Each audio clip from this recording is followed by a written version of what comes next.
Hello दोस्तों, third counselling में जो ऑनलाइन एप्लीकेशन फॉर्म एडिट करना है वो सभी स्टूडेंट्स से नहीं हो पा रहा है, क्योंकि जिन भी स्टूडेंट्स को फर्स्ट या सेकंड काउंसलिंग में सीट अलॉट हो गई है वो लॉगिन नहीं कर सकते, क्योंकि थर्ड काउंसलिंग सिर्फ उन्हीं स्टूडेंट्स के लिए है जिन्हें फर्स्ट या सेकंड या दोनों में से किसी भी एक भी काउंसलिंग में सीट अलॉट नहीं हुई है।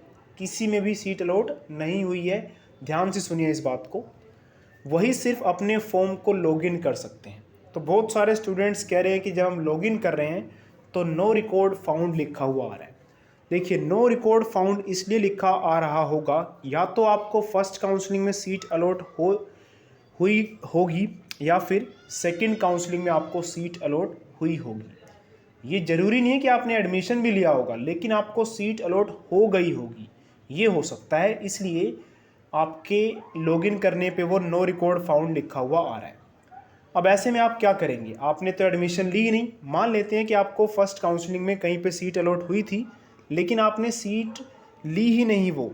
अगर आपने वो सीट ली ही नहीं है तो अब जब आप थर्ड काउंसलिंग का फॉर्म भर रहे होंगे तो नो रिकॉर्ड फाउंड लिखा हुआ आएगा, क्योंकि आपको सीट तो अलॉट हुई थी पर आपने सीट ली नहीं है।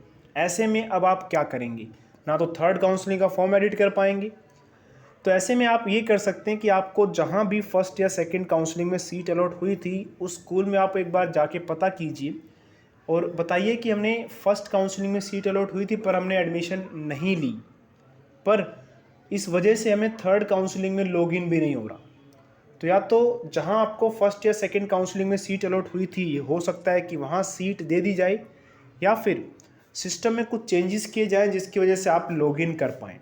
ये या तो स्कूल वाले कर सकते हैं या आप डीईओ ऑफिस भी जा सकते हैं।